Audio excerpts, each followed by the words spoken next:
Rumah hasil keringatku digadaikan, hartaku dikuras habis, lalu aku dibuang dengan talak setelah restu penuh ibunya keluar. Mereka tertawa di atas kehancuranku, mereka kira aku hanya diam, kurencanakan yang tak mereka kira. Yuk, absen dulu di kolom komentar. Sobat kisah berasal dari kota mana saja? Jangan lupa tekan like dan subscribe, ya. Dukungan kalian sangat berarti agar channel ini terus berkembang dan bisa menyajikan cerita yang lebih seru. Terima kasih. Namaku Andini. 10 tahun lalu, aku hanyalah seorang perempuan dengan sebuah mimpi sederhana dan satu unit komputer tua di sudut garasi yang pengap. Aku membangun segalanya dari nol, merajut benang demi benang ekonomi yang koyak hingga menjadi hamparan permadani mewah yang kini diinjak oleh kaki suamiku, Rangga, dan ibu mertuaku, Bu Susi. Bagiku, kesetiaan adalah mata uang tertinggi, melebihi saldo di buku tabungan manapun yang kukelola. Aku percaya bahwa keringat yang kuteteskan untuk membesarkan bisnis distribusi tekstil kami adalah pupuk bagi kebahagiaan rumah tangga kami. Namun, aku keliru. Aku terlalu sibuk menjadi pondasi, hingga lupa bahwa penghuni di atasnya bisa dengan mudah meruntuhkan atap demi mencari pemandangan yang lebih segar. Sore itu, cahaya matahari yang mulai meredup menerobos masuk melalui celah gorden sutra di ruang tamu kediaman kami yang megah. Aku duduk terpekur menatap laporan audit bulanan, sebuah rutinitas yang biasanya memberiku ketenangan. Namun, ada getaran aneh di udara, sebuah firasat yang menyesakkan dada. Suara deru mobil Rangga terdengar di halaman, disusul suara tawarnya Bu Susi yang selalu terdengar dominan. Mereka masuk ke dalam rumah dengan menjinjing belasan tas belanjaan dari pusat perbelanjaan papan atas. Semua barang mewah itu dibeli menggunakan kartu kredit yang tagihannya akan bermuara di meja kerjaku. Rangga tidak menyapaku. Ia hanya melemparkan kunci mobil ke atas meja marmer dengan dentang yang kasar. Wajahnya yang dulu selalu memancarkan kehangatan, kini tampak asing dan penuh dengan keangkuhan yang dipaksakan.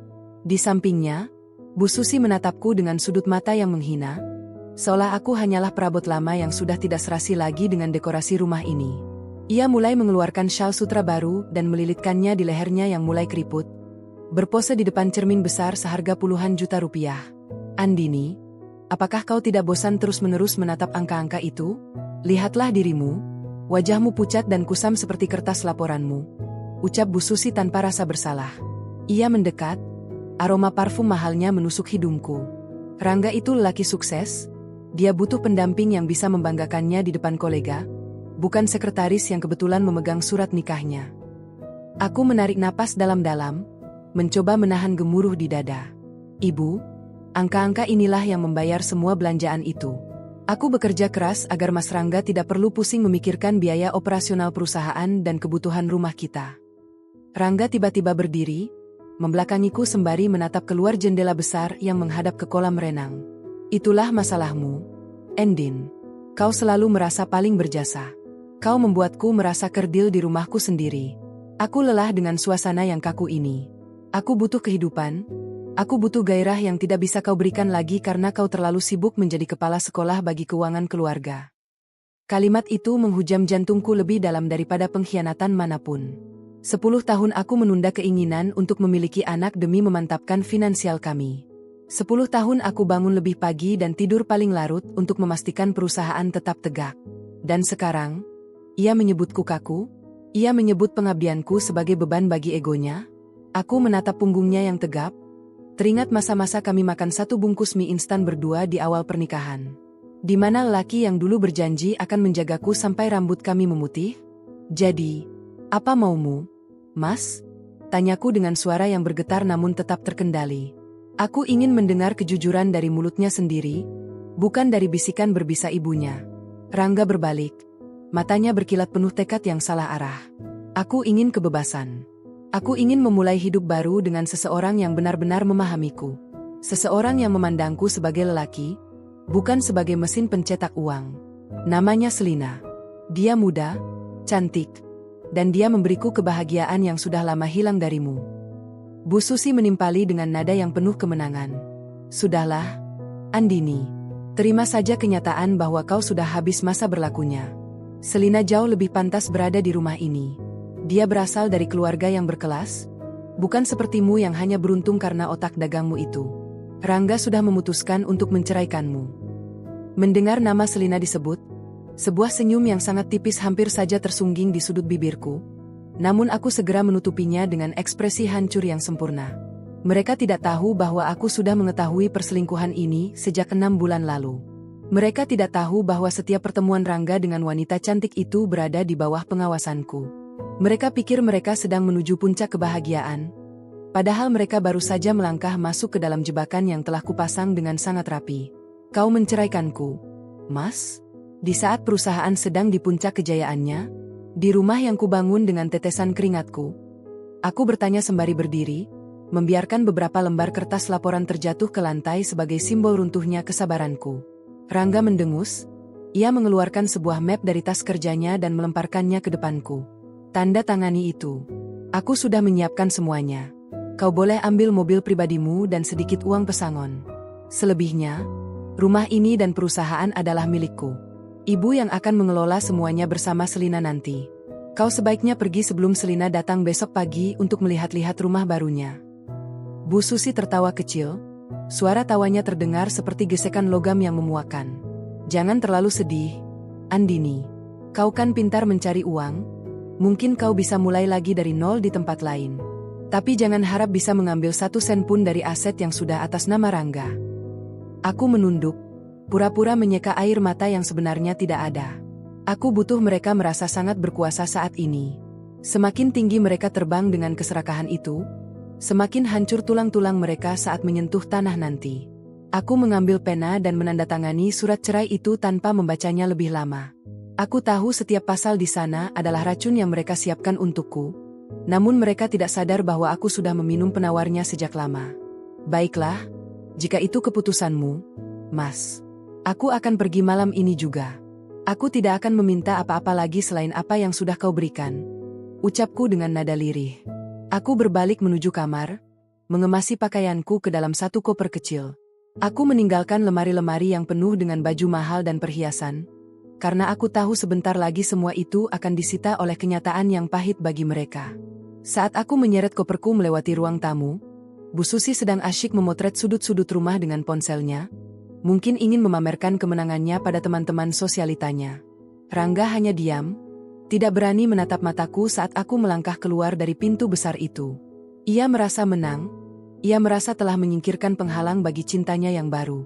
Begitu sampai di dalam mobil, aku menyalakan mesin dan menarik napas lega. Aku mengambil ponsel keduaku yang tersimpan di laci dashboard. Aku menekan satu nama di daftar kontak. Selina. Dia sudah menandatanganinya. Ucapku dingin begitu panggilan tersambung. Lakukan tahap berikutnya. Buat dia merasa sangat dicintai sampai dia menyerahkan seluruh kuasa perusahaan kepadamu. Pastikan Bu Susi mendapatkan semua kemewahan yang dia inginkan dalam bentuk hutang yang tidak akan pernah bisa mereka bayar. Aku ingin mereka merasa menjadi pemilik dunia malam ini, karena besok pagi, dunia mereka akan mulai retak. Aku menginjak pedal gas, meninggalkan rumah itu tanpa menoleh sedikit pun. 10 tahun aku membangun istana ini, dan dalam semalam, aku akan memastikan istana itu berubah menjadi penjara bagi mereka yang mengkhianatiku. Permainan baru saja dimulai, dan kali ini, akulah pemegang kendalinya. Malam itu, aku tidak pergi ke hotel mewah atau rumah orang tua. Aku memacu mobilku menuju sebuah apartemen kecil di pinggiran kota yang sudah kupersiapkan sejak 3 bulan lalu. Di sana, di atas meja kerja yang bersih, terpampang sebuah layar monitor besar yang terhubung langsung dengan sistem keamanan dan keuangan perusahaan yang secara legal masih berada di bawah kendaliku melalui lapisan perusahaan bayangan. Aku melepaskan sepatu hak tinggiku, merasakan dinginnya lantai yang jujur, jauh lebih nyaman daripada kehangatan palsu di rumah besar itu. Aku mengambil napas dalam, membiarkan kemarahan yang tadi kutahan menguap, berganti dengan fokus yang tajam seperti mata pisau. Keesokan paginya, aku yakin rumah itu sudah dipenuhi dengan aroma kemenangan yang prematur. Aku bisa membayangkan Bu Susi mondar-mandir di ruang makan, memerintah asisten rumah tangga dengan nada ketus, merasa bahwa tahta ratu rumah tangga kini sepenuhnya miliknya. Dan Rangga, dia pasti sedang bersiap menjemput Selina, piala kemenangannya yang baru. Aku meraih ponsel, membuka aplikasi penyadap suara yang telah kupasang di ruang kerja Rangga sebelum aku pergi. Suara serak Rangga terdengar memenuhi ruangan. Ia sedang berbicara dengan ibunya. Ibu, Selina akan datang siang ini. Pastikan kamar utama sudah bersih dari sisa sianya Andini. Aku tidak mau Selina merasa tidak nyaman karena bayang-bayang masa lalu yang membosankan itu. Ucap Rangga dengan nada yang begitu ringan, seolah 10 tahun hidup bersamaku hanyalah debu yang perlu disapu. Bu Susi tertawa, suaranya melengking di speaker ponselku. Tenang saja, Rangga. Ibu sudah membuang semua barang-barang perempuan itu ke gudang belakang. Bahkan parfumnya yang bau melati itu sudah ibu semprot dengan pengharum ruangan mahal. Sekarang, fokuslah pada pengalihan aset perusahaan. Selina bilang dia punya sepupu yang ahli dalam hukum bisnis. Dia bisa membantumu memindahkan sisa saham Andini ke namamu tanpa celah. Aku tersenyum dingin di balik layar monitor. Sepupu yang dimaksud Bu Susi adalah orangku. Seorang pengacara muda yang telah kubayar mahal untuk menjerat mereka dalam labirin hukum yang mustahil mereka pecahkan. Mereka sangat ceroboh. Keserakahan telah membutakan logika mereka hingga mereka tidak lagi memeriksa siapa yang mereka percayai. Bagiku, ini adalah bagian yang paling menarik. Melihat mangsa yang merasa sedang berburu, padahal mereka sedang berjalan masuk ke dalam mulut singa. Tepat pukul 1 siang, Selina tiba di rumah itu. Dari kamera tersembunyi yang kuselipkan di antara hiasan dinding, aku melihatnya masuk dengan gaya yang sangat anggun. Ia mengenakan gaun merah menyala, kontras dengan dekorasi rumah yang elegan namun tenang.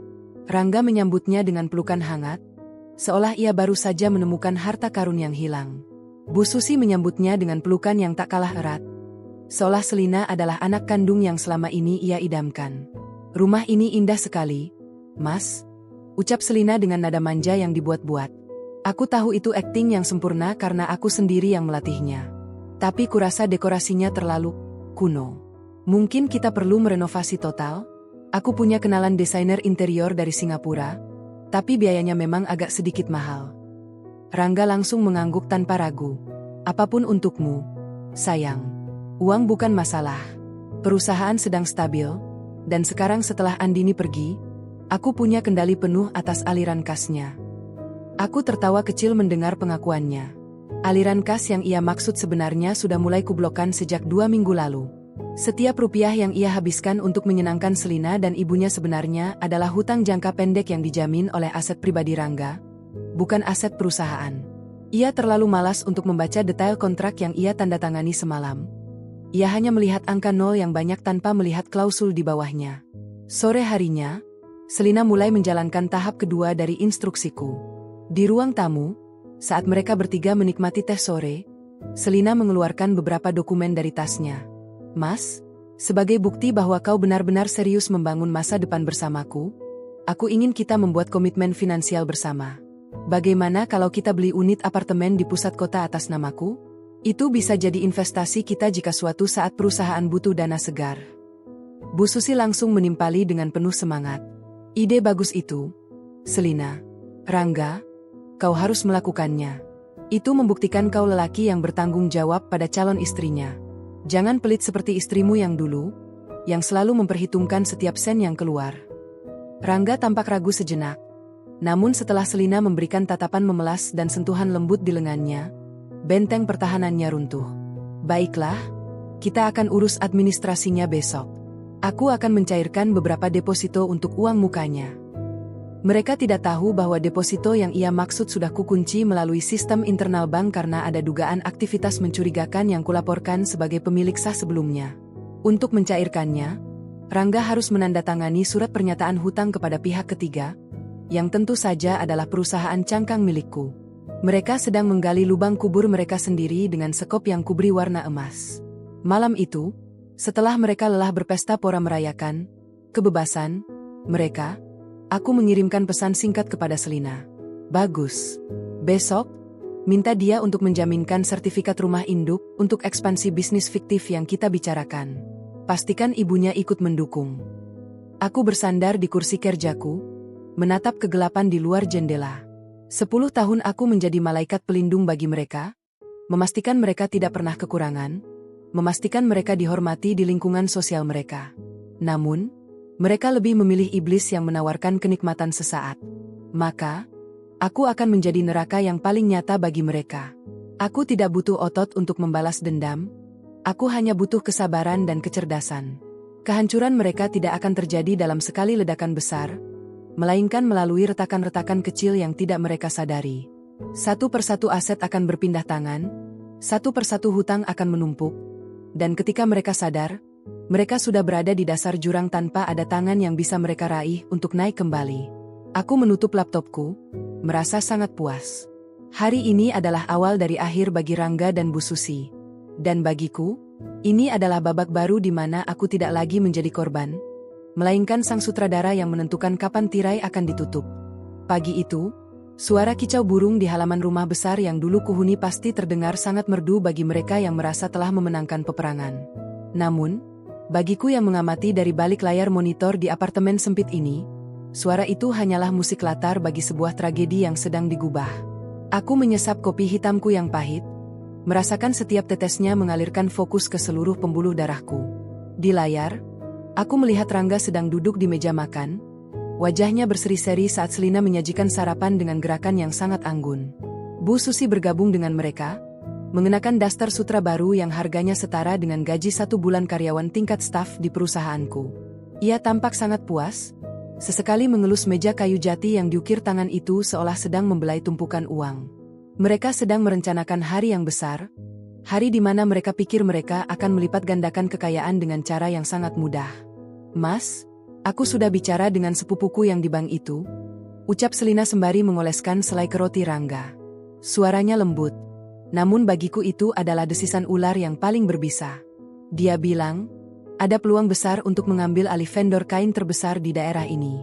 Jika kita berhasil mendapatkannya, keuntungan perusahaanmu bisa naik 3 kali lipat dalam 1 tahun. Tapi, kita butuh modal cepat untuk uang jaminan. Rangga meletakkan kopinya, keningnya berkerut sejenak. "Uang jaminan? Berapa banyak? Sayang, kau tahu sendiri, banyak dana yang masih tertanam di stok barang dan piutang pelanggan." Selina menghela napas, memasang wajah sedikit kecewa yang sangat meyakinkan. "Hanya sekitar 5 miliar rupiah. Itu angka kecil dibandingkan potensi keuntungan yang akan kita dapatkan. Tapi kalau kau merasa keberatan, tidak apa-apa. Aku hanya ingin kita sukses besar agar ibu bisa jalan-jalan ke Eropa setiap bulan tanpa harus memikirkan pengeluaran." Mendengar kata Eropa, mata Bu Susi langsung berbinar. Ia menaruh garpunya dengan suara denting yang keras. "Rangga, apa lagi yang kau tunggu? Selina ini sudah baik sekali mau mencarikan jalan pintas untuk kekayaan kita. 5 miliar itu tidak ada artinya jika dibandingkan dengan masa depan kita. Jangan jadi pengecut seperti Andini yang selalu ketakutan setiap kali ingin melakukan ekspansi." Rangga tampak terpojok oleh desakan ibunya dan rayuan wanita di sampingnya. Ego lelakinya yang baru saja mekar merasa tertantang.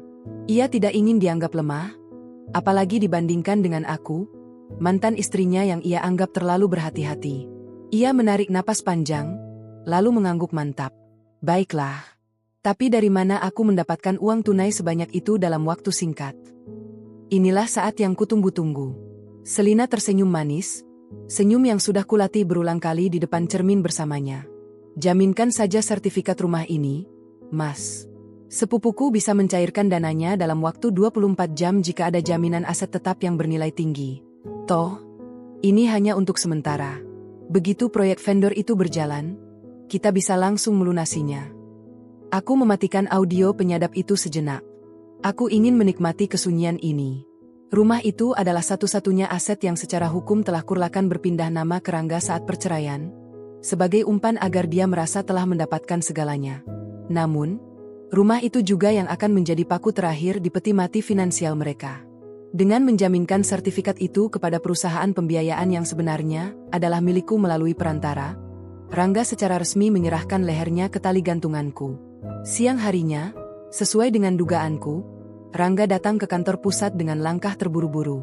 Ia masuk ke ruangannya yang dulu sering kami tempati bersama untuk berdiskusi tentang masa depan. Ia mencari stempel perusahaan dan beberapa dokumen legalitas. Dari kamera pengawas di ruangannya, aku melihatnya menandatangani berkas-berkas pinjaman dengan tangan yang sedikit gemetar, namun penuh ambisi. Ia tidak membaca detail bunga yang berbunga, atau klausul penyitaan seketika jika terjadi keterlambatan pembayaran 1 hari saja. Setelah ia pergi, asisten pribadiku yang tetap setia kepadaku diam-diam masuk ke ruangan itu dan mengambil salinan dokumennya. Ia mengirimkan foto-foto itu melalui aplikasi pesan singkat yang terenkripsi. Aku membacanya lembar demi lembar. Semuanya sempurna. Rangga baru saja meminjam uang 5 miliar rupiah dengan bunga 10% per minggu, Sebuah angka yang tidak masuk akal bagi siapapun yang memiliki nalar bisnis yang sehat. Namun bagi Rangga yang sedang mabuk asmara dan haus pengakuan, angka itu hanyalah statistik kecil. Malam harinya, Selina menemuiku di sebuah restoran remang-remang di sudut kota. Ia meletakkan sebuah tas kecil berisi dokumen asli yang tadi ditandatangani Rangga. Ia tidak lagi memakai gaun merah menyala, melainkan jaket kulit hitam yang membuatnya tampak sangat dingin. Dia sudah menandatangani semuanya, Bu Andini, ucap Selina datar. Uang 5 miliar itu sudah masuk ke rekening penampungan yang ibu siapkan. Dia merasa sangat hebat sekarang. Tadi sore dia bahkan membelikan Bu Susi 1 set perhiasan berlian baru sebagai perayaan awal. Aku mengangguk, memberikan amplop berisi imbalan awal untuk Selina. Teruskan sandiwaranya. Buat dia merasa butuh lebih banyak uang lagi. Katakan padanya bahwa proyek vendor itu membutuhkan biaya tambahan untuk menyuap pejabat atau apapun alasannya. Aku ingin semua tabungan pribadinya habis tak bersisa. Selina menatapku dengan tatapan ingin tahu. Kenapa ibu melakukan ini sampai sejauh ini? Ibu bisa saja mengambil semuanya saat perceraian kemarin. Aku menatap keluar jendela, ke arah lampu-lampu kota yang berkelap-kelip. Karena kehilangan harta saja tidak cukup untuk orang-orang seperti mereka, Selina. Mereka harus kehilangan harga diri. Mereka harus merasakan bagaimana rasanya menjadi orang yang mereka hina. Aku ingin Bu Susi merangkak di lantai yang dulu ia banggakan. Dan aku ingin Rangga menyadari bahwa cinta yang dia agung-agungkan itu hanyalah sebuah transaksi bisnis yang gagal. Aku kembali ke apartemenku dengan perasaan yang sangat tenang. Di dalam kepalaku, aku sudah bisa melihat babak selanjutnya. Rangga akan mulai merasa tercekik oleh bunga pinjaman yang mulai membengkak. Ia akan mulai menarik dana dari operasional perusahaan untuk menutupinya, yang pada gilirannya akan membuat perusahaan tekstil itu mulai goyah. Pemasok akan mulai menagih, karyawan akan mulai gelisah, dan saat itulah aku akan muncul kembali. Bukan sebagai istri yang terbuang, melainkan sebagai eksekutor yang akan menarik tuas penghancuran. 10 tahun aku membangun kepercayaan, dan mereka menghancurkannya dalam 10 menit. Sekarang, aku hanya butuh 10 hari untuk memastikan mereka tidak akan pernah bisa berdiri tegak lagi. Aku menutup hari itu dengan mencoret kalender di dinding. 3 hari lagi, tagihan pertama akan jatuh tempo, dan aku tahu pasti, Rangga tidak akan punya uang untuk membayarnya. Penderitaan mereka baru saja dimulai, dan aku tidak akan melewatkan 1 detik pun dari pertunjukan ini. Matahari pagi yang biasanya menyapa dengan kehangatan kini terasa membakar kulitku saat aku berdiri di balkon apartemen. Hari ini adalah hari ke-14 sejak aku meninggalkan rumah itu, dan tepat 1 hari setelah tenggat waktu pembayaran bunga pertama bagi Rangga. Aku membuka laptop, memantau pergerakan arus kas perusahaan melalui akses pintu belakang yang tidak pernah mereka tutup. Benar saja, ada kepanikan yang terdeteksi di sana. Ada upaya penarikan dana besar-besaran dari rekening operasional gaji karyawan untuk menutupi lubang hitam yang diciptakan oleh ambisi Rangga. Di rumah besar itu, suasana pasti sudah berubah dari pesta menjadi kegelisahan. Melalui alat penyadap yang masih aktif, aku mendengar suara pecahan kaca. Rupanya Bu Susi baru saja menjatuhkan cangkir porselen mahalnya. Suaranya melengking tajam, diikuti oleh isakan kecil yang penuh kepura-puraan dari Selina. "Mas, bagaimana ini?" Sepupuku bilang pihak pemberi pinjaman itu sangat galak. Mereka tidak mau tahu soal penundaan. Kalau hari ini bunga itu tidak dibayar, mereka akan mengirimkan orang untuk memasang papan penyitaan di depan rumah. Suara Selina terdengar gemetar, sebuah akting yang patut diberi penghargaan setinggi langit. Rangga berteriak frustrasi, suara hantaman tangannya ke meja kayu jati terdengar sangat keras. 500 juta rupiah hanya untuk bunga seminggu? Itu gila, Selina. Aku baru saja menggunakan uang kas perusahaan untuk membayar hutang belanja ibu kemarin. Kenapa kau tidak bilang kalau bunganya akan mencekik seperti ini? Bu Susi tidak mau kalah. Ia berteriak dengan nada membela diri. Kenapa kau menyalahkan ibu? Kau sendiri yang bilang kalau kita sudah kaya raya sekarang. Kau yang memintaku untuk tampil mewah di depan teman-teman arisanku, agar mereka tahu kalau istrimu yang baru ini jauh lebih royal daripada Andini. Aku bersandar di kursi, menikmati setiap kata yang keluar dari mulut mereka. Keserakahan mulai memakan pemiliknya sendiri. Mereka mulai saling menyalahkan, sebuah tanda bahwa pondasi hubungan yang dibangun di atas tumpukan uang mulai goyah, saat uang itu mulai menguap. Inilah yang kunantikan, saat dimana topeng cinta dan bakti mereka retak karena tekanan finansial. Ibu diamlah, bentak Rangga. Selina, Apa tidak ada cara lain? Katakan pada sepupumu, beri aku waktu 3 hari lagi. Aku sedang menunggu pembayaran dari pelanggan besar di luar kota. Selina mulai menjalankan instruksi baruku. Ada satu cara, Mas. Tapi ini sangat berisiko. Sepupuku bilang, ada investor lain yang mau menalangi hutang ini, tapi mereka meminta jaminan tambahan. Mereka ingin surat kuasa penuh atas pengelolaan gudang utama perusahaan. Dengan begitu, mereka yakin kau tidak akan lari. Rangga terdiam. Gudang utama adalah jantung dari seluruh distribusi tekstil kami. Jika ia menyerahkan surat kuasa itu, artinya ia menyerahkan separuh nyawa perusahaannya. Namun, rasa takut akan papan penyitaan di depan rumah mewahnya jauh lebih besar daripada logika bisnisnya. Ia tidak sanggup membayangkan malu yang akan ia tanggung jika tetangga dan kolega melihat rumahnya disita. Gengsi adalah penjara yang ia bangun sendiri, dan kini ia sedang mengunci pintunya dari dalam. Lakukan saja, Selina. Siapkan dokumennya. Aku akan tanda tangan sekarang juga, ucap Rangga dengan suara yang terdengar sangat lelah, seolah seluruh energinya telah habis tersedot oleh rasa panik. Siang harinya, aku menerima salinan surat kuasa tersebut melalui kurir kepercayaanku. Aku membacanya dengan saksama. Sekarang, secara teknis, aku memiliki kendali atas keluar masuknya seluruh barang di perusahaan itu. Aku segera menghubungi manajer operasional yang masih setia kepadaku. Aku menginstruksikan mereka untuk menghentikan seluruh pengiriman kepada pelanggan setia, dengan alasan ada audit internal yang mendesak. Aku ingin membuat Rangga terlihat sangat tidak kompeten di mata para mitra bisnisnya. Dampak dari keputusannya mulai terasa saat sore hari. Telepon di ruang kerja Rangga terus berdering tanpa henti. Pelanggan-pelanggan lama mulai protes karena pesanan mereka tertahan tanpa alasan yang jelas. Rangga yang tidak tahu apa-apa soal operasional teknis, karena selama ini akulah yang menangani semuanya, hanya bisa memberikan janji-janji kosong yang semakin merusak reputasinya. Bu Susi, yang tidak mengerti betapa gawatnya situasi ini, justru meminta Rangga untuk membelikan mobil baru bagi Selina sebagai hadiah ulang tahun yang akan datang. Rangga, Selina sudah banyak membantumu mendapatkan dana. Masa kau pelit untuk sekadar mobil sport? Itu juga untuk menjaga gengsimu sebagai pengusaha sukses. Rangga tidak menjawab. Aku bisa mendengar suara napasnya yang berat dan tidak beraturan melalui penyadap. Ia mulai menyadari bahwa kemewahan yang ia dambakan ternyata adalah beban yang sangat berat. Ia mulai merindukan masa-masa ketika semuanya terasa stabil dan tenang di tanganku. Namun egonya masih terlalu tinggi untuk mengakui kesalahan.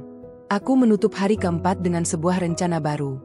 Aku mengirimkan email anonim kepada beberapa vendor utama kami, memberitahu mereka bahwa perusahaan Rangga sedang berada dalam ambang kebangkrutan dan sebaiknya mereka segera menagih hutang-hutang lama sebelum semuanya terlambat. Aku ingin menciptakan kepanikan massal. Aku ingin Rangga merasa dikepung dari segala arah. Malam itu, aku melihat dari kejauhan rumah besar itu. Lampu-lampunya menyala terang. Namun aku tahu di dalamnya ada kegelapan yang luar biasa. Rangga sedang duduk sendirian di teras, menatap kosong ke arah kolam renang. Ia telah mengusir wanita yang membangunkan rumah itu untuknya, demi wanita yang kini sedang perlahan-lahan merobohkannya. Ia merasa telah menjadi raja, tanpa sadar bahwa mahkota yang ia pakai adalah mahkota duri yang sebentar lagi akan menusuk hingga ke saraf terdalamnya. Aku berbalik dan masuk ke dalam apartemenku. Tidak ada rasa iba, tidak ada keraguan. Bagiku, ini bukan lagi soal uang atau harta. Ini adalah tentang keadilan bagi setiap tetes keringat dan air mata yang pernah kukorbankan untuk orang yang tidak tahu cara berterima kasih. Besok, aku akan mulai menarik jaring-jaringku lebih kencang lagi. Aku akan memastikan bahwa tidak ada satupun celah bagi mereka untuk bernapas, sampai mereka benar-benar sampai di titik nadir kehancuran. Pesta pernikahan itu digelar dengan kemegahan yang dipaksakan di sebuah hotel berbintang 5 di pusat kota. Aku berdiri di kejauhan, di balik pilar besar aula yang temaram, mengenakan gaun hitam sederhana dan masker yang menutupi separuh wajahku. Aku ingin menyaksikan sendiri bagaimana uang hasil hutang itu dihamburkan dalam satu malam yang penuh kepalsuan. Di atas pelaminan, Rangga tampak gagah dengan setelan jas seharga puluhan juta rupiah, namun matanya tidak bisa berbohong. Ada kegelisahan yang sangat dalam di balik senyum kaku yang ia pamerkan kepada para tamu undangan. Selina berdiri di sampingnya, mengenakan gaun putih bertabur kristal yang berkilau di bawah lampu gantung kristal. Ia tampak seperti ratu, namun di mataku, ia hanyalah seorang algojo yang sedang melaksanakan tugasnya dengan sangat rapi. Bu Susi mondar-mandir di antara para tamu, memamerkan kalung berlian barunya dengan nada bicara yang melengking. Ia terus bercerita kepada rekan-rekannya tentang betapa suksesnya bisnis keluarga mereka sekarang. Seolah-olah ia tidak tahu bahwa setiap hidangan yang dimakan oleh tamu malam itu adalah satu langkah lebih dekat menuju kebangkrutan total. Andini pasti sangat iri jika melihat ini, bisik Bu Susi kepada salah satu temannya yang berdiri tak jauh dari tempatku bersembunyi. Dia dulu sangat pelit, bahkan untuk pesta ulang tahun Rangga saja dia selalu menghitung anggaran. Sekarang, lihatlah. Anakku adalah raja di kota ini. Aku hampir saja tertawa mendengar kalimat itu. Dia memanggil anaknya seorang raja, tanpa sadar bahwa kerajaan yang ia banggakan itu hanyalah sebuah istana pasir yang sedang dihantam ombak besar. Aku mengambil ponselku, mengirimkan sebuah kode singkat kepada manajer keuangan perusahaan yang kini berada di bawah kendali rahasiaku. Mulai pembekuan total akun operasional sekarang juga. Beberapa menit kemudian, di tengah-tengah acara bersulang, aku melihat asisten pribadi Rangga berlari terburu-buru mendekati pelaminan. Wajahnya pucat pasi. Ia membisikkan sesuatu ke telinga Rangga yang seketika membuat gelas sampanye di tangan mantan suamiku itu bergetar hebat. Rangga mencoba tetap tenang, namun raut wajahnya berubah menjadi abu-abu. Ia segera turun dari pelaminan, mengabaikan tatapan bingung para tamu, dan menarik asistennya ke sudut ruangan yang agak sepi. Apa maksudmu tidak bisa diakses? Itu akun utama untuk pembayaran vendor dan catering malam ini. Suara Rangga yang tertahan terdengar penuh kepanikan melalui alat penyadap yang kuselipkan di jas asistennya. Maaf, Pak. Ada laporan tentang transaksi mencurigakan dari pihak bank. Mereka membekukan semuanya untuk proses investigasi. Pihak hotel baru saja menghubungi saya. Mereka meminta pelunasan sisa biaya acara malam ini juga atau mereka akan menghentikan pelayanan musik dan bar segera. Asisten itu menjawab dengan suara yang hampir menangis. Rangga menoleh ke arah ibunya yang masih sibuk memamerkan perhiasan, lalu ke arah Selina yang sedang tersenyum manis ke arah kamera fotografer. Ia merasa terjepit. Satu-satunya cara untuk menyelamatkan mukanya malam ini adalah dengan menggunakan dana darurat yang ia simpan di brankas kantor. Namun ia tahu dana itu pun sudah menipis karena terus diambil oleh Bu Susi. Selina mendekat, menyentuh bahu Rangga dengan lembut. Ada apa, Mas? Kenapa wajahmu tegang begitu? Ini malam bahagia kita. Rangga menarik napas pendek. Selina, ada masalah dengan bank. Bisakah kau hubungi sepupumu? Aku butuh dana cair sekarang juga untuk membayar hotel ini. Aku tidak mau kita dipermalukan di depan semua orang. Selina mengerutkan kening, memasang wajah cemas yang sangat dramatis. Aduh, Mas. Sepupuku sedang di luar negeri untuk urusan bisnis. Tapi dia pernah bilang, kalau ada keadaan darurat, kau bisa menggunakan surat berharga atas nama perusahaan yang kemarin sudah kita urus. Kau tinggal menandatangani pengalihan hak sementara kepadaku, dan aku bisa mencairkannya di bank swasta milik temanku. Rangga tidak punya pilihan lagi. Gengsinya adalah segalanya. Ia tidak sanggup membayangkan tamu-tamu terhormat ini diusir karena tagihan hotel yang tidak terbayar. Di sebuah ruangan kecil di belakang aula, Rangga menandatangani tumpukan kertas yang disodorkan Selina. Ia tidak sadar bahwa di antara kertas-kertas itu, terdapat surat penyerahan hak kepemilikan saham mayoritas perusahaan sebagai jaminan hutang pribadi. Dengan satu goresan pena, Rangga baru saja menyerahkan seluruh kerja kerasku selama 10 tahun kepada Selina. Atau lebih tepatnya, kembali kepadaku. Pesta berlanjut, musik kembali mengalun, dan para tamu kembali berdansa. Namun bagiku, pesta ini sudah berakhir. Aku melangkah keluar dari hotel dengan perasaan yang sangat ringan. Di luar, hujan mulai turun membasahi aspal jalanan, seolah ikut membasuh sisa-sisa kenangan pahit yang pernah kualami bersama lelaki itu. Aku masuk ke dalam mobil, menyalakan mesin, dan menatap gedung hotel yang megah itu melalui spion.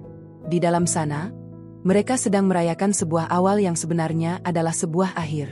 Bu Susi mungkin masih merasa menjadi ratu, dan Rangga mungkin masih merasa menjadi pemenang. Namun besok pagi, saat matahari terbit, mereka akan menyadari bahwa semua kemewahan itu hanyalah pinjaman dari masa depan yang sudah kuhancurkan. Terima kasih untuk malam yang indah, Rangga, gumamku pelan.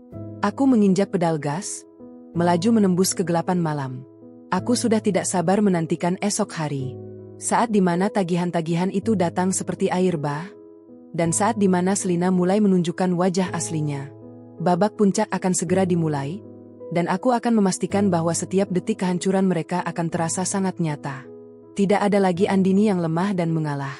Yang tersisa hanyalah seorang wanita yang tahu bagaimana cara menghancurkan sebuah istana dengan sangat elegan. Pagi hari setelah pesta itu tidak diawali dengan kecupan manis atau aroma kopi yang menenangkan, melainkan dengan ketukan keras di pintu depan rumah besar itu. Aku memantau semuanya dari layar monitor sambil menyesap teh hangat. Di sana, melalui kamera pengawas yang masih aktif, aku melihat 3 orang pria berseragam safari gelap berdiri dengan wajah tanpa ekspresi. Mereka adalah tim penagih dari perusahaan pembiayaan yang secara rahasia berada di bawah kendaliku. Rangga keluar dengan wajah bantal dan rambut berantakan, masih mengenakan kemeja pesta semalam yang kini tampak kusut. Ada apa ini? Ini masih terlalu pagi untuk bertamu. Bentaknya dengan sisa-sisa keangkuhan yang mulai memudar. Salah satu pria itu menyodorkan dokumen resmi.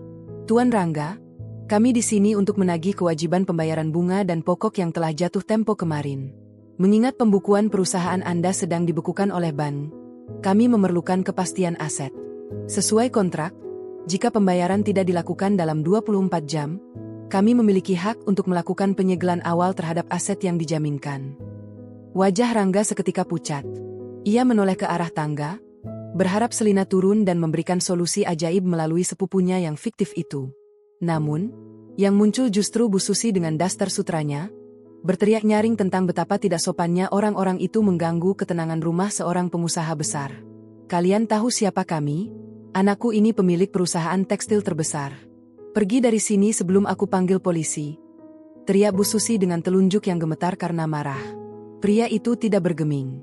Silakan panggil polisi, Nyonya. Kami membawa dokumen hukum yang sah. Tuan Rangga telah menandatangani surat kuasa yang menjaminkan rumah ini. Bu Susi terdiam, mulutnya menganga lebar. Ia menatap Rangga dengan tatapan tidak percaya. Rangga, apa yang mereka katakan? Kau menjaminkan rumah ini? Rumah ini adalah satu-satunya kebanggaan kita. Rangga mencoba menenangkan ibunya dengan suara yang pecah. Hanya sementara, Bu. Hanya sampai proyek Selina cair. Masalahnya bank sedang melakukan audit mendadak karena laporan anonim itu. Di saat kekacauan itu memuncak, Selina turun dengan langkah yang sangat tenang, hampir terlalu tenang untuk seseorang yang rumahnya terancam disita. Ia memegang ponsel di telinga, pura-pura berbicara dengan seseorang. Ya, baiklah. Apa? Tidak bisa sekarang? Tapi kami butuh dana itu. Ia menutup telepon dengan wajah yang dibuat tampak sangat panik. Mas, gawat, ucap Selina sembari mendekati Rangga. Sepupuku bilang dana dari investor itu tertahan karena ada masalah legalitas di kantor pusat. Mereka meminta satu hal lagi sebagai jaminan kepercayaan agar dana 10 miliar bisa segera cair untuk melunasi semua hutang ini. Rangga mencengkeram bahu Selina.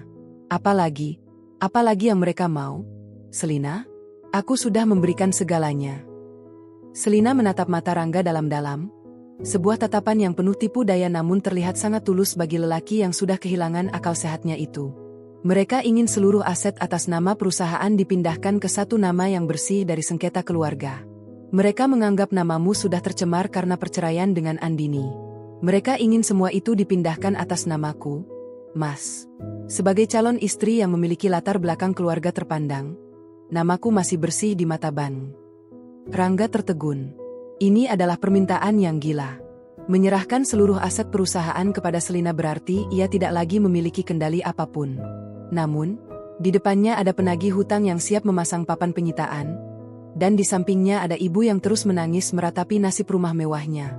Jangan bodoh, Rangga. Jangan lakukan itu. Bu Susi tiba-tiba tersadar dari kepanikannya. Meskipun serakah, insting perlindungannya terhadap harta tetap tajam. Bagaimana kalau nanti terjadi apa-apa?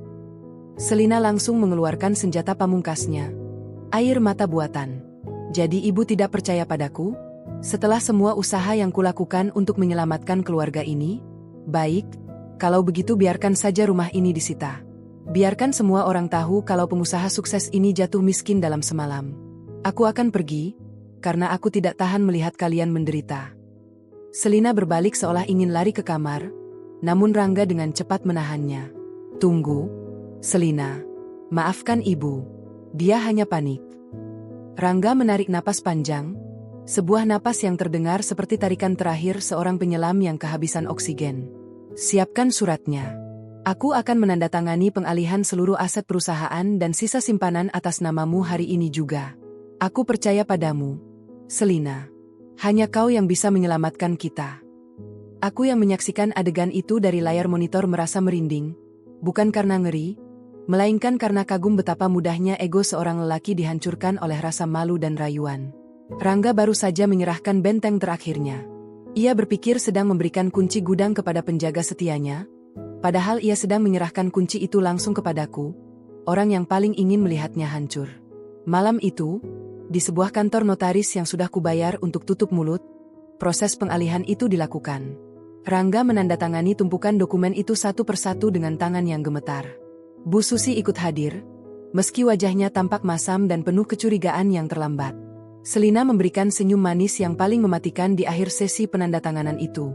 Begitu mereka keluar dari kantor notaris, Selina mengirimkan pesan suara kepadaku. Semua sudah selesai, Bu Andini. Seluruh harta, saham, dan hak kepemilikan sudah berpindah ke namaku. Besok adalah jadwal eksekusi terakhir, bukan? Aku membalasnya dengan satu kata singkat. Besok. Aku mematikan lampu apartemenku. Kegelapan menyelimuti ruangan, namun hatiku terasa sangat terang. Besok adalah hari di mana Rangga dan Bu Susi akan bangun di sebuah rumah yang bukan lagi milik mereka, memimpin perusahaan yang sudah tidak mengakui mereka, dan mencintai wanita yang sebenarnya adalah musuh dalam selimut. Puncak konflik telah mencapai titik didihnya, dan aku siap untuk menuangkan air dingin yang akan menghancurkan segalanya hingga berkeping-keping. Pagi itu, suasana di rumah besar itu terasa sangat sunyi, seolah alam pun tahu bahwa badai yang sesungguhnya telah tiba. Aku duduk di depan layar monitor, menyaksikan Rangga yang baru saja bangun dengan wajah lesu, mencoba menghubungi nomor Selina berkali-kali namun tidak mendapatkan jawaban. Di layar yang lain, aku melihat laporan bahwa seluruh saldo di rekening perusahaan yang kini atas nama Selina telah dikosongkan. Dana itu telah dialirkan ke sebuah rekening penampungan di luar negeri yang hanya bisa diakses olehku. Kepanikan mulai pecah saat jarum jam menunjukkan pukul 9 pagi. Sebuah truk ekspedisi besar berhenti di depan rumah, diikuti oleh 2 mobil hitam yang membawa tim kurator dan pihak keamanan. Mereka tidak lagi datang untuk menagih, melainkan untuk mengeksekusi. Rangga berlari keluar dengan kemeja yang belum dikancingkan sempurna, sementara Bu Susi berteriak-teriak dari balkon lantai 2, memaki siapapun yang berani mengusik ketenangannya. Ada apa lagi ini? Saya sudah mengurus semuanya dengan Selina. Teriak Rangga dengan suara serak. Seorang pria parubaya dengan setelan abu-abu melangkah maju, membawa map merah yang berisi dokumen penyitaan. Tuan Rangga, kami memiliki perintah resmi untuk mengosongkan rumah ini. Sertifikat rumah ini telah beralih kepemilikan kepada pihak ketiga karena kegagalan pembayaran hutang yang telah jatuh tempo. Selain itu, kami membawa surat pemberitahuan bahwa posisi Anda di perusahaan telah dinonaktifkan secara permanen oleh pemilik saham mayoritas yang baru. Rangga mundur selangkah, tubuhnya membentur pilar teras. Pemilik baru? Selina? Selina adalah istriku. Dia tidak mungkin melakukan ini. Pemilik saham mayoritas saat ini adalah sebuah perusahaan konsorsium, Tuan. Dan mereka telah menunjuk perwakilan hukum untuk mengambil alih seluruh aset hari ini juga. Anda diberikan waktu 2 jam untuk mengemas barang pribadi sebelum rumah ini disegel, ucap pria itu tanpa sedikit pun simpati. Di saat itulah, sebuah mobil sedan mewah berwarna hitam metalik berhenti tepat di depan gerbang yang sudah terbuka. Pintu belakang terbuka, dan Selina keluar dari sana. Namun, penampilannya telah berubah total. Tidak ada lagi gaun manja atau riasan berlebihan. Ia mengenakan setelan kantor yang sangat rapi, rambutnya diikat tegas ke belakang, dan sorot matanya sedingin es. Rangga berlari ke arahnya, mencoba meraih tangannya. Selina, syukurlah kau datang. Katakan pada mereka kalau ini semua salah paham. Katakan kalau kau adalah pemiliknya dan kau tidak mengizinkan mereka melakukan ini. Selina melepaskan tangan Rangga dengan gerakan yang sangat kasar, seolah ia baru saja menyentuh sesuatu yang menjijikkan. Ia tidak berkata apa-apa. Ia hanya menoleh ke arah mobil, dan saat itulah aku memutuskan untuk keluar dari persembunyianku. Aku melangkah keluar dari pintu mobil yang satu lagi, berdiri tegak di samping Selina. Wajah Rangga seketika membeku. Matanya terbelalak, menatapku seolah-olah aku adalah hantu yang bangkit dari kubur. Di lantai atas, Bu Susi yang baru saja turun ke halaman juga terdiam 1000 bahasa. Suara tangisannya yang tadi melengking tiba-tiba hilang, digantikan oleh rasa ngeri yang sangat nyata. Halo, Mas Rangga. Halo, Ibu Susi. Apa kabar? Sapaku dengan nada suara yang sangat tenang, hampir seperti menyapa tetangga lama. Andini, apa yang kau lakukan di sini? Kenapa kau bersama Selina? Tanya Rangga dengan suara gemetar. Aku berjalan perlahan mendekatinya, menikmati setiap inci ketakutan yang terpancar dari wajahnya. Mas, ingatkah kau saat kau bilang bahwa hidup bukan hanya soal untung dan rugi? Hari ini, aku ingin menunjukkan padamu bagaimana rasanya kehilangan segalanya dalam hitungan menit. Selina tidak pernah mencintaimu. Dia tidak pernah menjadi istrimu secara sah. Dia adalah asisten pribadiku yang paling setia. Rangga menatap Selina dengan tatapan kosong, lalu kembali menatapku. Jadi semua ini jebakan? Ini bukan jebakan, Mas. Ini adalah hasil dari keserakahanmu sendiri, jawabku tegas. Kau yang menyerahkan rumah ini. Kau yang menandatangani pengalihan saham. Kau yang menghamburkan uang perusahaan untuk pesta-pesta konyol itu. Aku hanya menyediakan jalan, dan kau dengan senang hati berlari menuju jurangmu sendiri. Bu Susi tiba-tiba berlari mendekat, mencoba mencakar wajahku, namun pihak keamanan dengan cepat menghalanginya. Kau wanita iblis. Kau merampok anakku. Ini rumah kami. Aku tidak mau pergi dari sini. Teriaknya histeris hingga jatuh terduduk di atas rumput. Aku menatap ibu mertuaku itu dengan rasa iba yang sangat tipis. Rumah ini dibangun dengan uang yang kau sebut, bau kertas kantor. Bu, karena kalian merasa aku tidak berguna lagi, maka aku mengambil kembali semua yang menjadi milikku, termasuk harga diri yang kalian injak-injak. Rangga jatuh berlutut di aspal. Ia menangis tanpa suara, menyadari bahwa ia telah membuang permata demi segenggam kerikil yang ternyata adalah duri. Ia melihat para petugas mulai mengangkut barang-barang mewah dari dalam rumah, sofa kulit, televisi besar, hingga hiasan-hiasan mahal yang dibeli dengan uang hasil hutang. Andini, tolong maafkan aku. Aku hilaf. Mari kita mulai lagi. Aku akan berubah. Rintih Rangga, mencoba memegang ujung sepatuku. Aku mundur satu langkah, menatapnya dari ketinggian yang sangat jauh.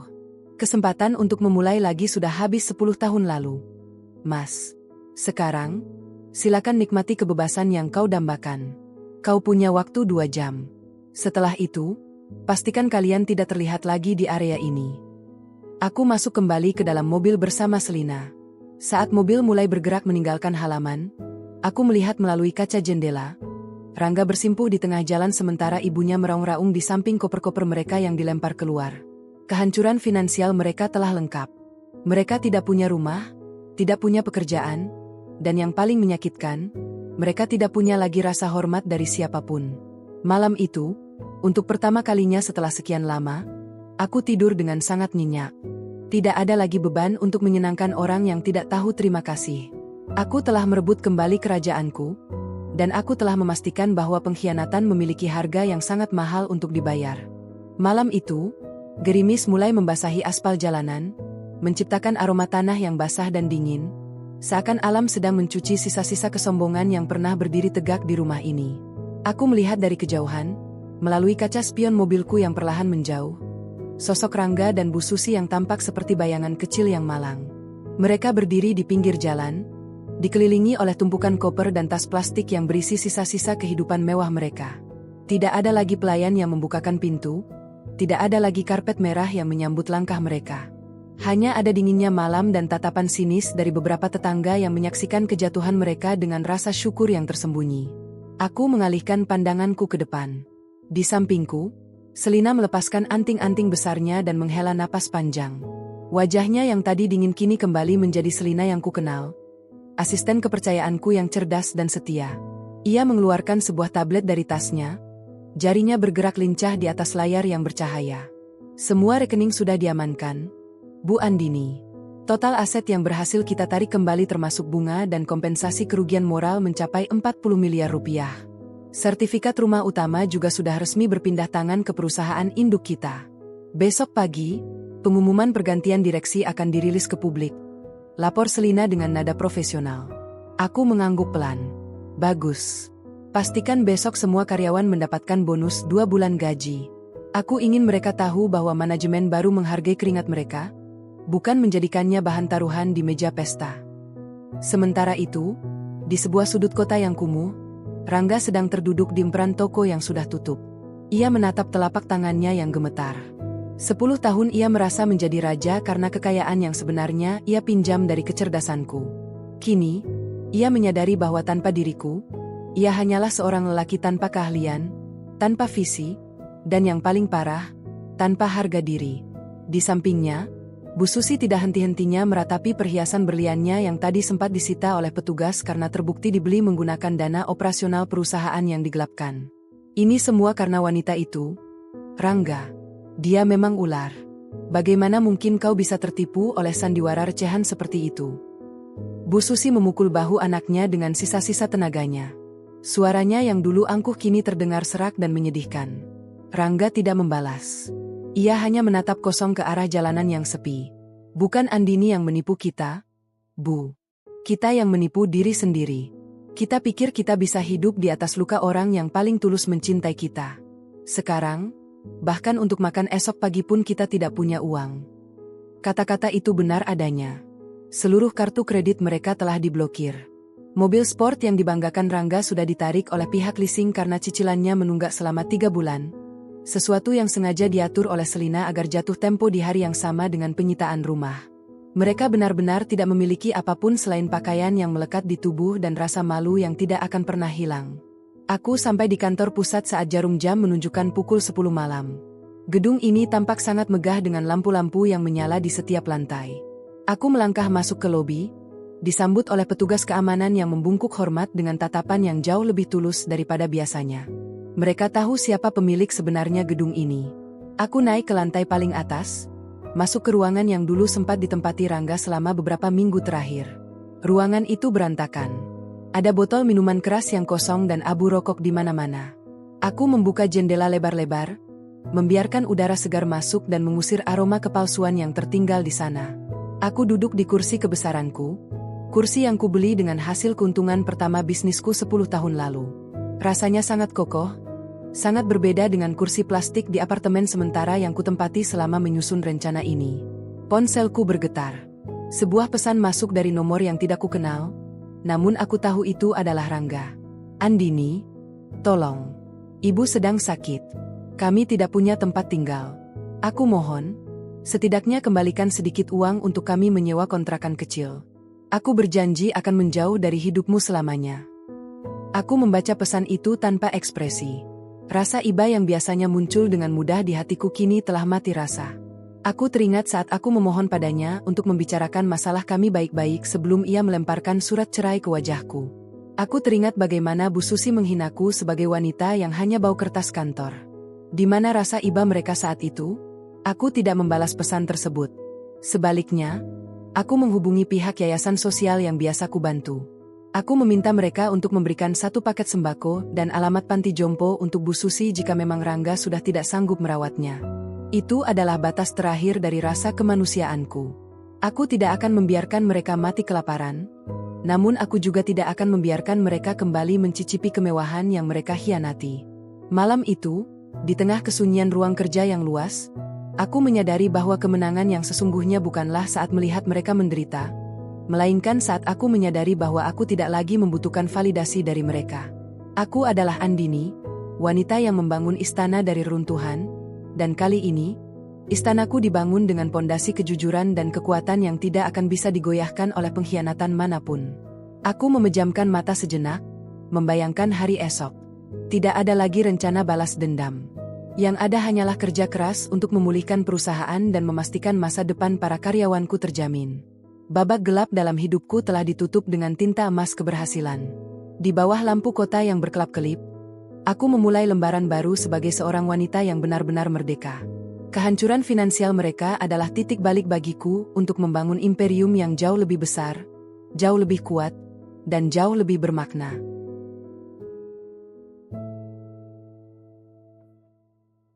Satu minggu telah berlalu sejak badai penyitaan itu meratakan ego Rangga dan ibunya. Aku berdiri di depan jendela kaca besar di kantorku, menatap hiruk-pikuk kota yang mulai berdenyut di bawah sinar matahari pagi. Perusahaan tekstil ini kini kembali bernapas dengan ritme yang sehat. Semua akses yang sempat dikunci oleh bank telah terbuka kembali setelah aku menunjukkan bukti kepemilikan yang sah dan melunasi hutang-hutang fiktif yang sebenarnya adalah perputaran uangku sendiri. Para karyawan bekerja dengan semangat baru, seolah-olah beban berat yang selama ini menekan pundak mereka telah terangkat. Di meja kerjaku, sebuah laporan detektif swasta tergeletak rapi. Aku membukanya hanya untuk memastikan bahwa sisa-sisa masa laluku tidak lagi menjadi duri. Rangga kini tinggal di sebuah kamar kos sempit di daerah padat penduduk, tempat yang dulu sering ia hina sebagai sarang tikus. Ia mencoba mencari pekerjaan di beberapa perusahaan pesaing, namun namanya sudah terlanjur cacat. Berita tentang kegagalannya mengelola perusahaan dan skandal hutangnya telah menyebar luas di kalangan pengusaha. Siapa yang mau mempekerjakan seorang lelaki yang kehilangan seluruh asetnya hanya dalam hitungan hari karena keserakahan?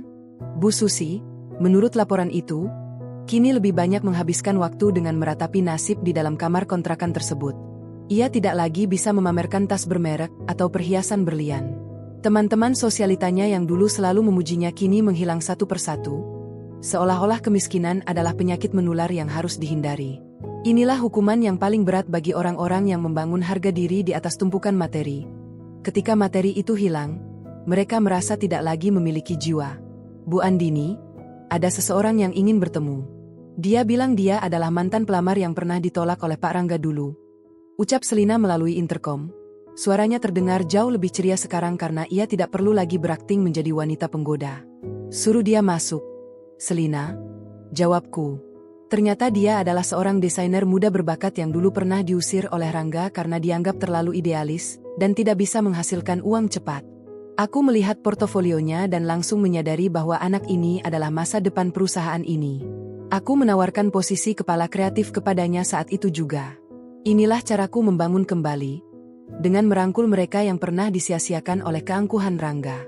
Siang harinya, aku memutuskan untuk pergi ke sebuah kedai kopi kecil di dekat kawasan industri, tempat yang cukup jauh dari jangkauan keramaian pusat kota.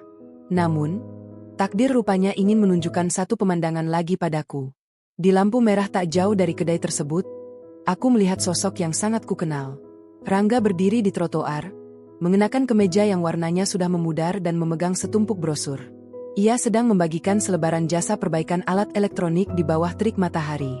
Wajahnya yang dulu klimis kini ditumbuhi janggut tipis yang tidak terawat. Kulitnya menghitam dan matanya tampak sangat lelah. Saat mobilku berhenti tepat di depannya karena lampu merah, ia sempat menoleh. Mata kami bertemu selama beberapa detik. Ada keterkejutan yang luar biasa di matanya, diikuti oleh rasa malu yang begitu dalam hingga ia segera memalingkan wajah dan berjalan cepat menjauhi mobilku. Aku tidak merasa puas. Aku juga tidak merasa sedih. Yang kurasakan hanyalah sebuah kekosongan yang damai.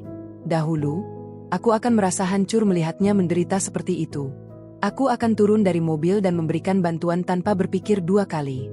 Namun sekarang, aku menyadari bahwa setiap kesulitan yang ia alami adalah bagian dari proses belajarnya tentang hidup. Ia harus merasakan bagaimana rasanya menjadi orang kecil agar ia tahu cara menghargai keberuntungan.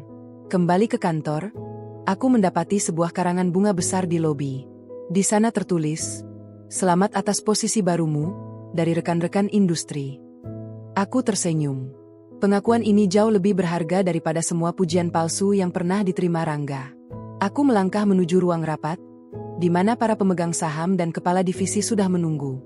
Kami akan membahas ekspansi ke pasar internasional, sebuah langkah besar yang dulu selalu ditentang Rangga karena ia lebih suka menghabiskan keuntungan untuk gaya hidup mewah. Andini, panggil Selina saat aku hendak masuk ke ruang rapat. Aku baru saja mendapat kabar bahwa Bu Susi mencoba menjual sisa pakaian mahalnya di pasar Loak, tapi ternyata sebagian besar adalah barang palsu yang dibeli Rangga untuk mengelabuinya demi menghemat uang kas. Aku berhenti sejenak, lalu menggelengkan kepala. Ternyata pengkhianatan di antara mereka bahkan lebih dalam dari yang kukira. Rangga menipuku, dan ternyata ia juga menipu ibunya sendiri demi menjaga citranya. Betapa rapuhnya hubungan yang dibangun di atas kebohongan. Biarkan saja, Selina. Itu bukan urusan kita lagi. Mari kita fokus pada masa depan. Ucapku mantap. Aku membuka pintu ruang rapat dan disambut dengan tepuk tangan meriah. Di sana, aku bukan lagi sekadar istri seorang pengusaha. Aku adalah Andini, pemimpin yang sesungguhnya. Aku mulai memaparkan visi dan misiku dengan suara yang lantang dan penuh percaya diri. Di luar sana, Masa laluku mungkin sedang berjuang dengan panasnya aspal dan pahitnya kenyataan, namun di dalam ruangan ini, aku sedang merajut masa depan yang tidak akan pernah bisa mereka sentuh lagi. Kemenangan ini bukan tentang seberapa banyak harta yang kupunya, tapi tentang seberapa besar kendali yang kumiliki atas hidupku sendiri. Angin malam berembus kencang, membawa debu-debu jalanan masuk ke dalam celah jendela kamar kos Rangga yang hanya seluas 3 kali 3 meter. Di ruangan yang pengap itu, Rangga duduk di lantai beralaskan tikar plastik, menatap satu-satunya mie instan yang tersisa untuk makan malamnya bersama sang ibu. Bu Susi terbaring lemah di atas kasur tipis yang berbau apek. Matanya yang dulu selalu bersinar saat melihat perhiasan kini tampak redup dan cekung. Tidak ada lagi tawa kemenangan atau rencana liburan ke Eropa. Yang ada hanyalah suara batuk kering dan keluhan tentang punggung yang sakit karena alas tidur yang keras. Tiba-tiba, suara ketukan pintu yang tegas memecah kesunyian malam. Rangga mengernyitkan dahi. Di lingkungan seperti ini, jarang ada tamu yang datang kecuali penagih uang sewa atau penjual air keliling. Ia bangkit dengan perlahan, membuka pintu kayu yang sudah mulai lapuk itu.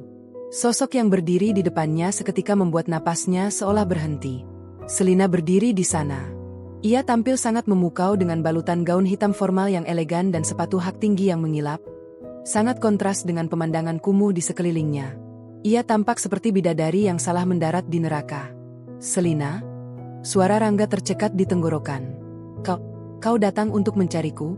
Kau kembali padaku? Ada secercah harapan yang muncul di mata Rangga. Ia berpikir, mungkin Selina merasa bersalah. Mungkin wanita ini masih memiliki sisa-sisa cinta dan datang untuk menyelamatkannya dari kemelaratan ini.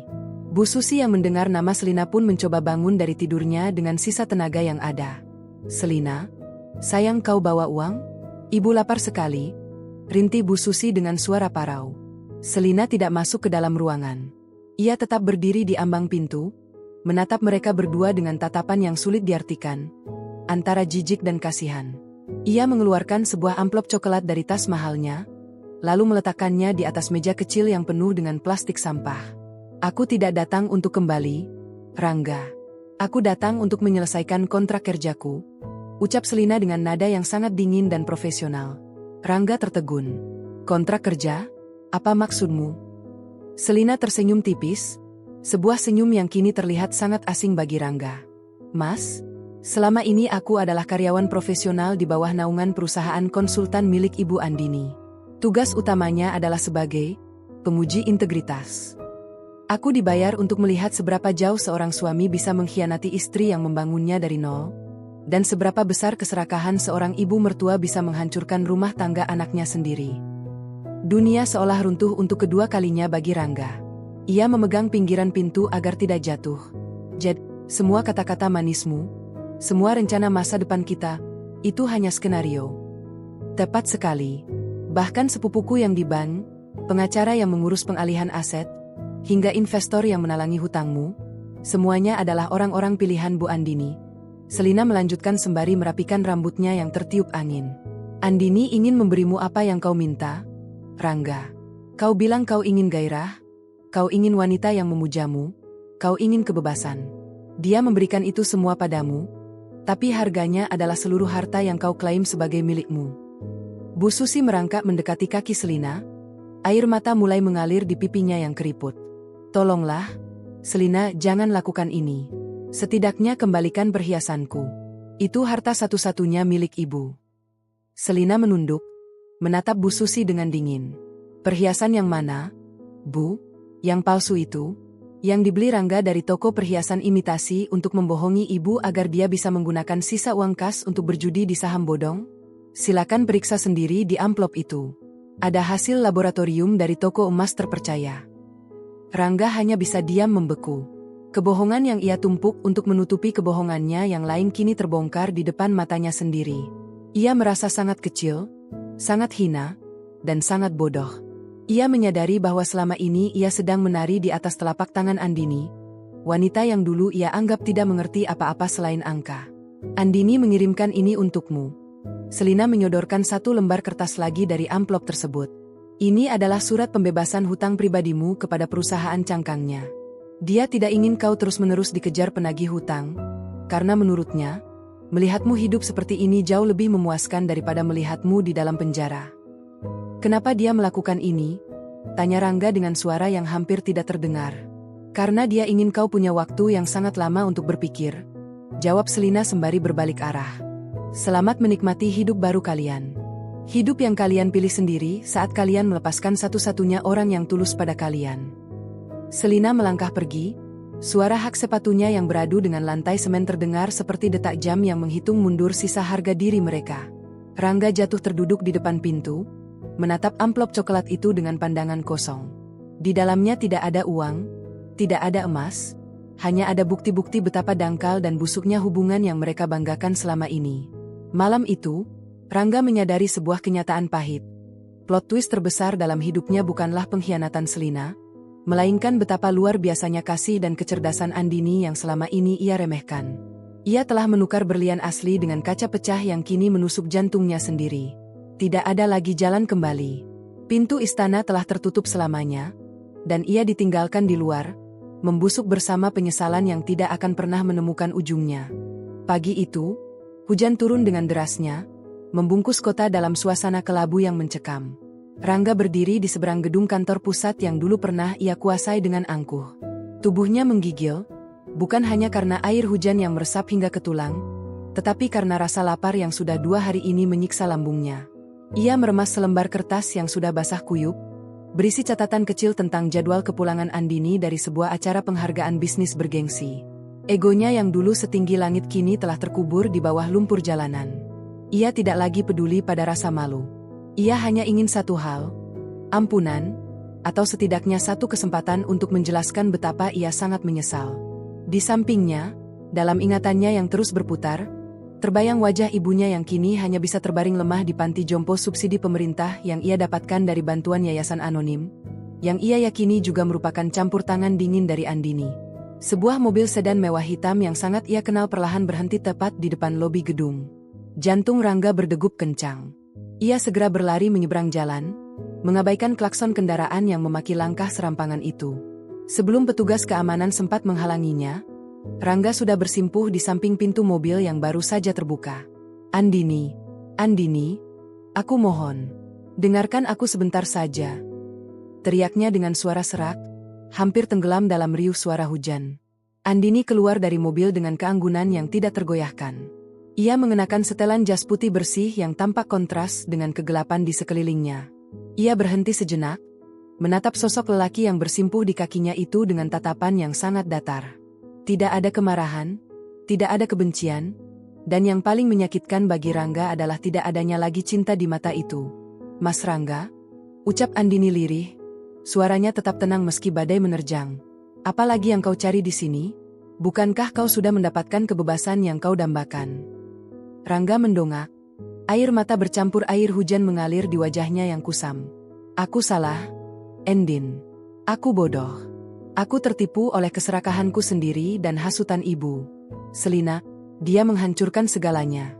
Aku kehilangan rumah, aku kehilangan perusahaan.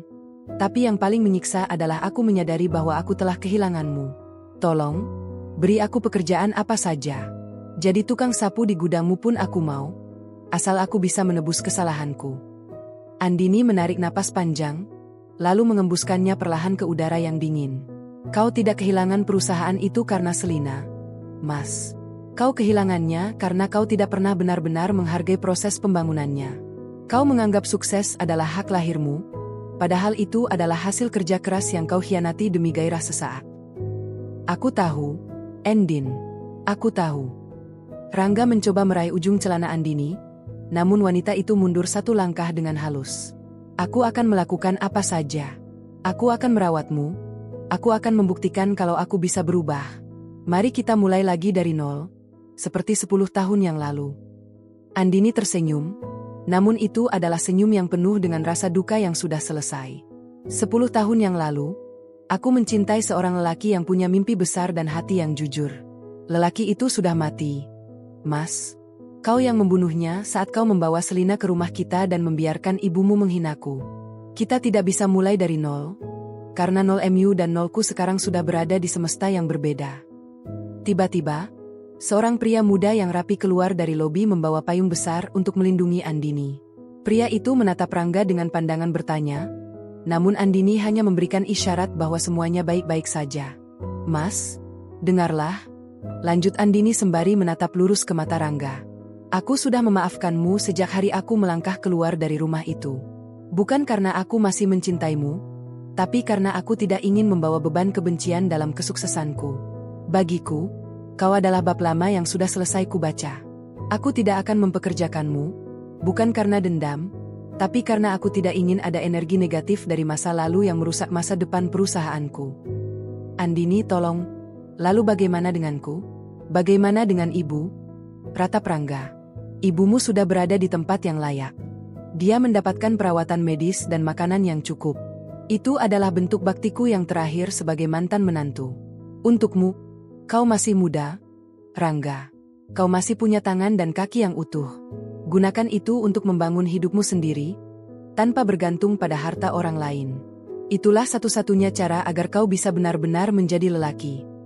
Andini melangkah masuk ke dalam gedung tanpa menoleh lagi. Pintu kaca besar itu tertutup dengan bunyi klik yang sangat pelan namun terdengar seperti vonis mati bagi harapan Rangga. Ia tetap bersimpuh di sana, di bawah guyuran hujan yang semakin deras, menatap bayangan dirinya yang terpantul di kaca gedung yang megah itu. Ia melihat seorang pengemis dalam balutan kemeja mahal yang sudah robek. Ia menyadari bahwa ia tidak hanya bangkrut secara finansial, tetapi juga bangkrut secara jiwa. Selama ini ia mengira Andini adalah miliknya yang abadi, sebuah cadangan yang akan selalu ada meski ia lukai berkali-kali. Namun hari ini, ia belajar satu pelajaran pahit, bahwa hati yang paling tulus sekalipun memiliki batas untuk disakiti, dan sekali batas itu terlampaui, tidak ada air mata sebanyak apapun yang bisa memutar kembali waktu. Rangga berdiri dengan kaki yang lemas. Ia berjalan menjauh dari gedung itu, menyeret langkahnya di antara genangan air. Ia tidak tahu kemana ia akan pergi, namun ia tahu satu hal. Istana pasir yang ia bangun bersama keserakahannya telah benar-benar rata dengan tanah, dan tidak akan pernah ada fajar yang membawa Andini kembali ke dalam pelukannya. Matahari pagi menyingsing dengan warna keemasan yang jernih, menyapu sisa-sisa badai semalam dari langit Jakarta. Aku berdiri di beranda Gria Tawang Baruku, menyesap aroma teh melati yang menenangkan. Dari ketinggian ini, kota tampak begitu kecil, dan segala hiruk-pikuk pengkhianatan yang pernah menghimpit dadaku kini terasa seperti fragmen dari mimpi buruk yang sangat jauh. Tidak ada lagi beban, tidak ada lagi kemarahan yang membara. Hari ini, aku merasa benar-benar utuh. Di meja ruang tengah, sebuah surat kabar nasional menampilkan fotoku di halaman depan dengan tajuk utama tentang keberhasilan ekspansi tekstil ke pasar Eropa. Aku hanya tersenyum tipis melihatnya. Dunia mungkin melihatku sebagai sosok wanita besi yang tak terkalahkan, namun bagiku, pencapaian terbesar bukan terletak pada angka-angka di laporan keuangan itu. Kemenangan sejatiku adalah keberhasilanku untuk tetap menjadi manusia yang memiliki empati, meski dunia sempat mencoba merenggutnya secara paksa. Selina datang membawa beberapa dokumen untuk ditandatangani. Ia kini menjabat sebagai direktur operasional di salah satu anak perusahaanku.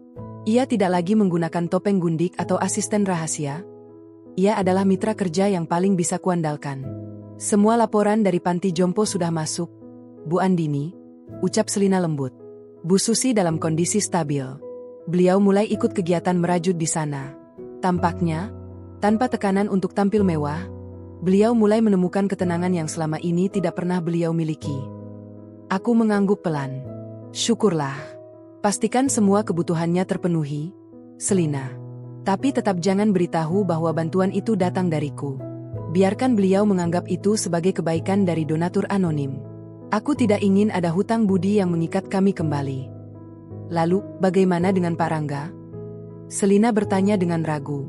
Aku berjalan menuju meja kerja, mengambil sebuah map berisi laporan terakhir. Rangga kini bekerja sebagai buruh angkut di pelabuhan pada siang hari dan menjadi pengemudi ojek daring pada malam hari. Kabarnya, ia mulai belajar hidup disiplin dengan penghasilan yang pas-pasan. Ia tidak lagi mencoba menghubungiku atau datang ke kantor. Tampaknya, pertemuan terakhir kami di bawah hujan semalam telah menyadarkannya bahwa tembok yang kubangun bukan terbuat dari kebencian, melainkan dari ketegasan untuk menghargai diri sendiri. Biarkan dia berproses dengan takdirnya sendiri, Selina. Jawabku sembari menandatangani dokumen terakhir. Dia sedang belajar cara menjadi lelaki sejati melalui keringatnya sendiri. Itu adalah hadiah terbaik yang bisa kuberikan padanya. Kesempatan untuk memahami arti sebuah perjuangan. Sore itu, aku memutuskan untuk mengunjungi panti asuhan yang selama ini menjadi tempatku berbagi.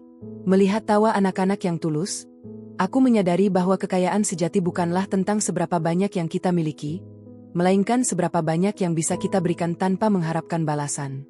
Aku teringat masa-masa saat aku begitu takut kehilangan Rangga dan harta yang kami bangun. Ternyata, ketakutan itulah yang selama ini menjadikanku tawanan. Begitu aku melepaskan semuanya, aku justru mendapatkan segalanya kembali dengan cara yang lebih bermartabat. Aku duduk di bangku taman panti asuhan, menatap matahari yang mulai terbenam di ufuk barat. Warna langit berubah dari jingga menjadi ungu yang dalam. Di dalam saku jas putihku, aku merasakan getaran ponsel. Sebuah pesan masuk dari pengacaraku, mengabarkan bahwa seluruh proses likuidasi aset lama telah selesai. Aku kini benar-benar bersih dari segala keterkaitan hukum dengan masa laluku. Aku menutup mata sejenak, menghirup udara sore yang segar. Aku memaafkan diriku yang dulu terlalu lemah, dan aku berterima kasih pada diriku yang sekarang karena telah menjadi kuat. Pengkhianatan Rangga dan kekejaman Bu Susi bukan lagi luka yang berdarah, melainkan bekas luka yang mengingatkanku pada kekuatan yang kumiliki. Mereka adalah guru yang menyakitkan, namun berkat mereka, aku menemukan Andini yang sesungguhnya. Malam mulai turun, lampu-lampu taman menyala satu persatu. Aku bangkit berdiri dan berjalan menuju mobilku. Langkahku terasa ringan, setiap ketukan hak sepatuku di atas aspal terdengar seperti melodi keberhasilan yang tenang. Aku tidak lagi menoleh ke belakang untuk mencari bayangan masa lalu. Jalanku di depan terbentang luas, penuh dengan peluang dan kedamaian yang tidak akan pernah bisa dibeli dengan uang sebanyak apapun. Aku menyalakan mesin mobil, memutar musik klasik yang lembut, dan melaju membelah jalanan kota yang mulai gemerlap. Cerita tentang istri yang dikhianati telah berakhir, dan kini, cerita tentang seorang wanita yang berdaulat atas jiwanya sendiri baru saja dimulai. Aku tersenyum pada pantulan diriku di cermin. Tidak ada lagi air mata, tidak ada lagi dendam. Yang tersisa hanyalah Andini, sang pemenang yang berjalan di bawah cahaya fajar baru yang abadi.